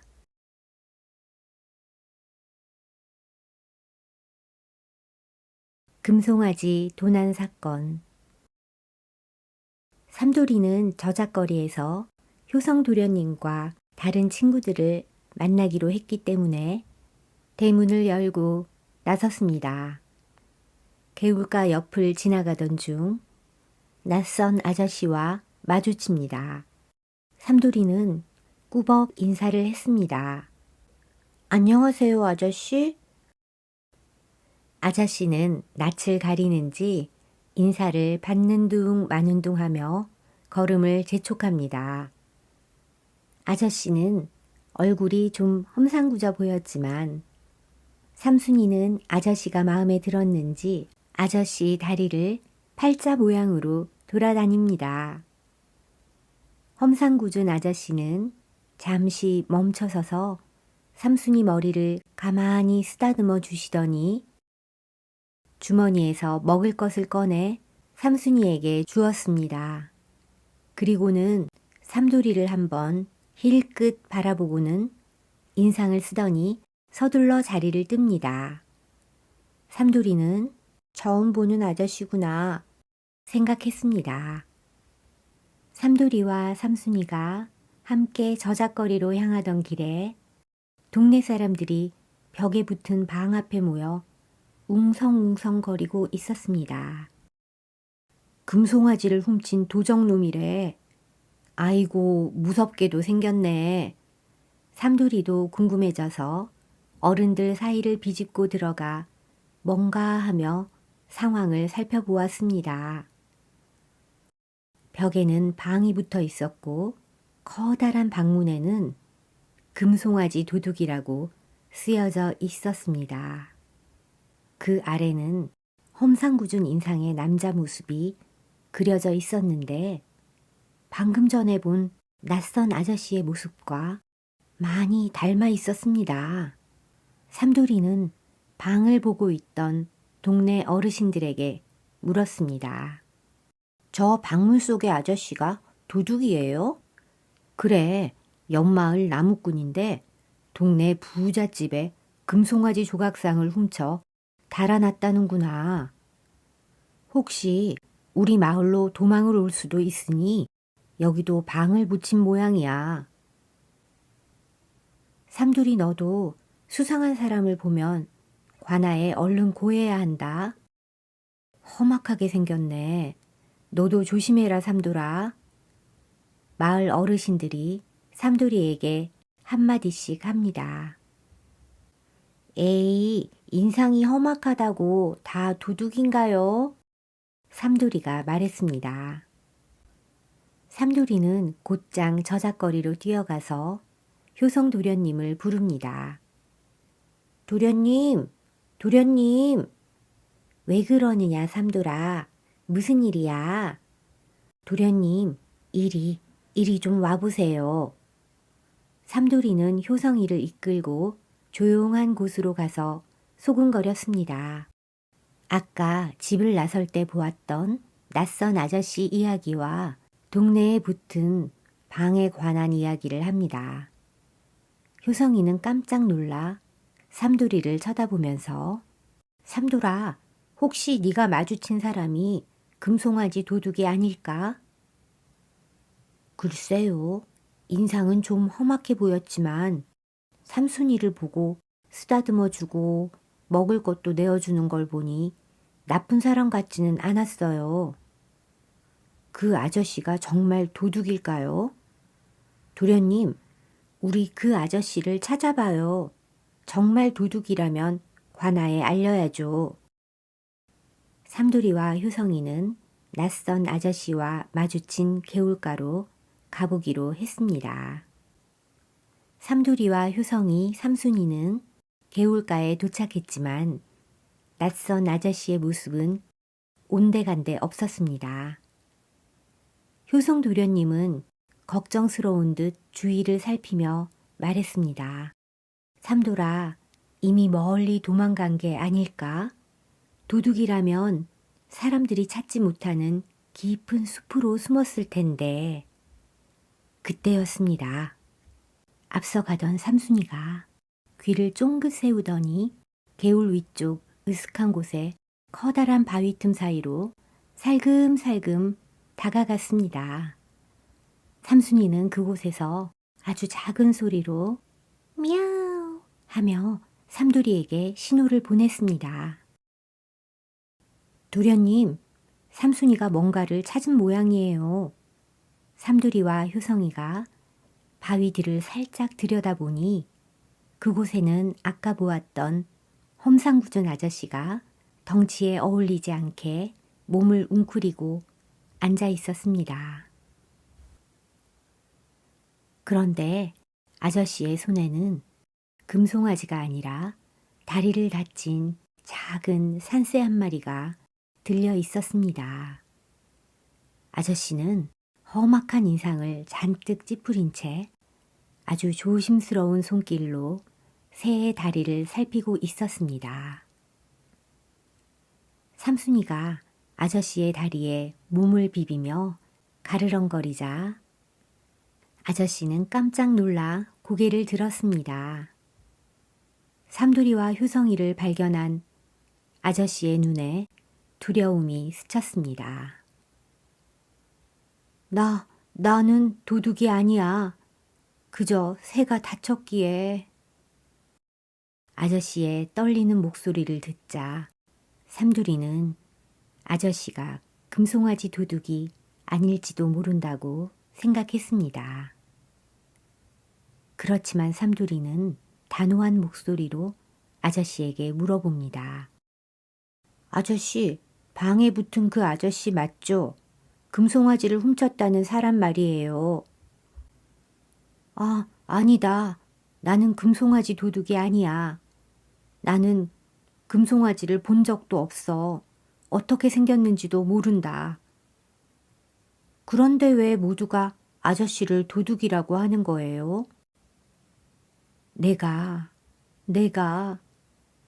그때 저쪽에서 관아의 나졸 2명이 개에서 뭐 하는 게냐 하며 삼두리와 효성이 쪽으로 다가옵니다. 나졸들의 검은 신발이 아저씨가 숨어있는 바위 바로 앞에서 멈춰 섰습니다. 아저씨는 손에 든 새를 놓칠 듯이 덜덜 떨었습니다. 얼굴이 하얗게 질려서 땀을 뻘뻘 흘리며 바위 사이로 더 숨어들었습니다. 삼두리와 효성이는 너무 당황했지만 둘은 바위 틈 사이로 서서히 몸을 움직여 어떻게든 아저씨를 가리려고 했습니다. 나졸들이 바위 틈 사이를 들여다보려던 그 순간 그때였습니다. 삼두리가 능청스럽게 말합니다. 나졸라울이 여기서 이상한 소리가 나길래 들여다보고 있었어요. 그때 삼순이가 미야우 하며 바위 틈 사이에서 뛰쳐나와 나졸들 앞에서 하악질을 합니다. 에구 이게 뭐냐? 나졸들은 삼순이를 보더니 난데없다는 표정을 짓습니다. 삼두리가 말했습니다. 그러니까요, 나졸님들. 이게 그 고양이가 바위 틈에 숨어 있더라고요. 에이, 버르장머리 없는 고양아. 어디 나졸님들한테 하악질이냐? 삼두리는 일부러 더 과장되게 삼순이에게 야단을 칩니다. 나졸들은 삼두리에게 말합니다. 마을에서 못 보던 수상한 사람을 보거든 꼭 관아에 고하거라. 예, 나졸님들. 삼두리는 아무렇지도 않은 듯 말합니다. 나졸들이 돌아간 후 아저씨와 삼두리, 효성이는 가슴을 쓸어내리며 안도합니다. 아저씨의 말이 이어집니다. 내가 일이 생겨서 그래. 태어날 때부터 눈매가 사납고 덩치가 산만하니 마을에 무슨 일만 생기면 다들 나부터 쳐다보더군. 금송아지가 없어졌을 때도 사람들은 내 얼굴이 곧 도둑놈 방문이라며 손가락질을 했다네. 아니라고 아무리 말해도 들어주는 이가 한 명도 없었어. 삼두리와 효성이는 금송아지가 없어진 날 무슨 일이 일어났는지 아저씨께 자세히 알려달라고 했습니다. 나는 그저 김부잣집에서 부탁하길래 나무를 한지게 지어서 그 집에 갖다 줬을 뿐이야. 그런데 얼마 후에 나를 찾아와서 내가 금송아지를 훔친 범인이라는 거야. 삼두리는 아저씨의 말을 가만히 듣고 있다가 금송아지 조각이 사라진 날의 일을 좀 더 자세히 알고 싶어졌습니다. 그래요? 그럼 아저씨가 김부잣집으로 갔을 때 그 집에서 마주친 사람이 누구였어요? 집안의 하인들이 집안일을 보느라 마당을 왔다 갔다 하고 있었고 김부잣집 어린 도령이 마당에 고목나무 앞에서 놀고 있었지. 집안에 낯선 사람은 나뿐이었어. 겁내지 마세요, 아저씨. 우리 삼순이가 아저씨 곁을 떠나지 않는 걸 보니 아저씨는 절대 나쁜 분이 아니에요. 저희가 누명을 벗겨드릴게요. 도련님, 옆마을 김부잣집으로 가봐요. 분명 그곳에 단서가 있을 거예요. 삼두리와 효성 그리고 삼순이는 아저씨를 안심시켜 함께 옆마을 김부잣집으로 향했습니다. 가는 동안 사람들에게 들키지 않기 위해 삼순이가 앞장을 서고 사람들 기척이 들리면 삼순이가 삼두리에게 신호를 주었습니다. 그러면 아저씨는 담벼락 아래 웅크리고 앉거나 나무 뒤에 몸을 숨기기도 했습니다. 겨우겨우 김부잣집에 도착한 일행은 김부잣집 담벼락을 넘겨다 보았습니다. 담 너머로 마당을 살펴보자 주인집 아들이 마당 한켠에 있는 커다란 고목나무 주위를 맴돌며 안절부절 못하고 있었습니다. 그때 어디선가 삼돌이 형의 목소리가 들려왔습니다. 삼돌아, 고목나무의 구멍을 잘 봐. 삼돌이는 형의 목소리가 알려주는 대로 고목나무에 구멍을 봅니다. 고목나무 구멍을 유심히 보던 삼돌이의 눈이 번뜩였습니다. 도련님, 저 나무 구멍을 좀 보세요. 삼돌이가 가리킨 고목나무 구멍 안에는 햇볕을 받아 반짝이는 무언가가 들어있었습니다. 삼돌이와 효성이는 김부잣집 대문을 두드렸습니다. 효성이는 문 앞에서 머뭇거립니다. 그때 삼돌이가 효성이 귀에 대고 속삭입니다. 도련님, 겁먹지 마세요. 지금부터 도련님은 이 마을에서 제일 가는 무서운 암행어사라고 생각하시는 겁니다. 효성이가 아랫배에 힘을 주고 말합니다. 이리 오너라. 김부잣집 하인이 나왔습니다. 누구신데 이리 시끄럽게 구시나? 어린 효성 도령을 보며 하인이 만만하다는 듯 말합니다. 어허, 무엄하다. 나는 이웃마을에서 온 김대감댁의 아들 효성이다. 어서 내 주인에게 고해라. 김대감의 아들이 중한 일로 찾아왔으니 속히 문을 열거라. 이분은 이웃마을에서 오신 김용자 현자 대감님 댁 자제분이십니다. 삼돌이가 효성이에게 힘을 실어주려 거들었습니다. 하인은 움찔하더니 문을 열었습니다. 밖이 소란스러웠는지 김부자도 나와 있었습니다. 무슨 일이냐? 김부자가 말합니다. 효성 도령 뒤에 서 있던 아저씨가 고개를 들자 집안의 하인들과 김부자가 흥분해서 소리쳤습니다. 아니, 저놈이? 저놈 잡아라. 감히 도둑이 제 발로 나타나? 하인들이 아저씨를 잡으려고 달려들 때 삼돌이가 고목나무 옆으로 뛰어갔습니다.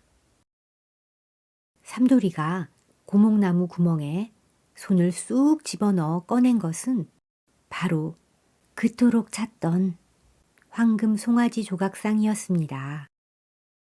삼돌이는 금송아지를 꺼내어 높이 듭니다.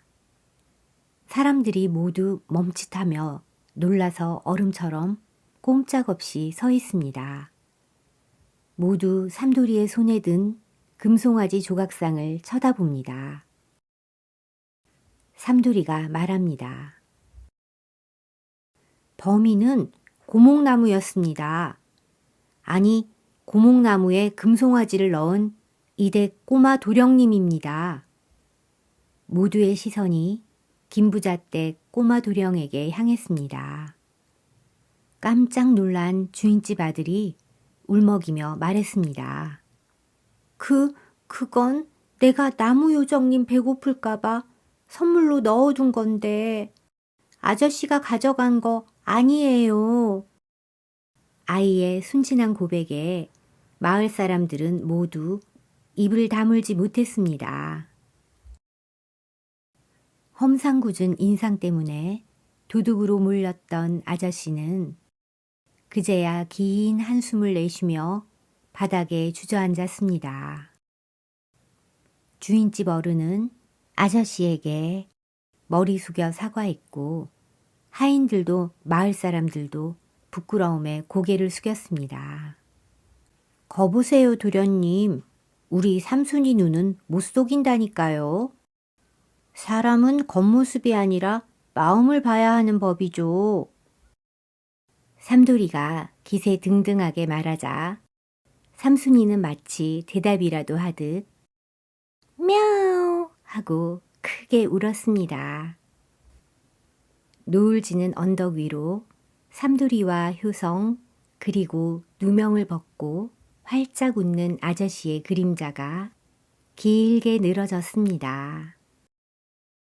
이렇게 험상궂은 나무꾼 아저씨의 누명은 깨끗이 벗겨졌고 삼두리의 지혜로 해결된 금송아지 도난 사건의 이야기는 이웃마을 너머까지 자자하게 퍼져나갔습니다.